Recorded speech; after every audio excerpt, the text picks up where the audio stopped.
రాహుల్ గాంధీ గారిని ఆ భాషలో విమర్శిస్తూ ఉన్నాడంటే కేటీఆర్ గారి అసహనం పరాకాష్ఠకు చేరింది.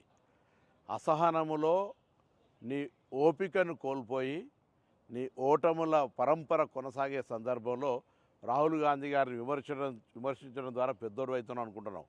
రాహుల్ గాంధీ గారి కుటుంబం త్యాగాల కుటుంబం. ఈ దేశ స్వతంత్రం కోసము, తదనంతరం దేశం కోసం, ఐక్యత కోసం ప్రాణాలు అర్పించిన కుటుంబం. రాహుల్ గాంధీ గారి మనసుకు సంబంధించిన విషయంలో ఇటువంటి భాష వాడి గొప్పవాడివి కావు, నీ యొక్క గౌరవాన్ని పోగొట్టుకుంటున్నావు కేటీఆర్ గారు. రాహుల్ గాంధీ గారిని ఈ విధంగా విమర్శించడం మానుకో. రాజకీయాల్లో విమర్శలు, ప్రతి విమర్శలు ఉంటాయి, కానీ ఈ విధంగా భాషను ఉపయోగించుకొని మీ యొక్క అసహనాన్ని, మీకు ఉండబడేటువంటి ఫ్రస్ట్రేషన్ను చూపించే ప్రయత్నం చేస్తారు. ఇది మంచిది కాదు, జాగ్రత్త.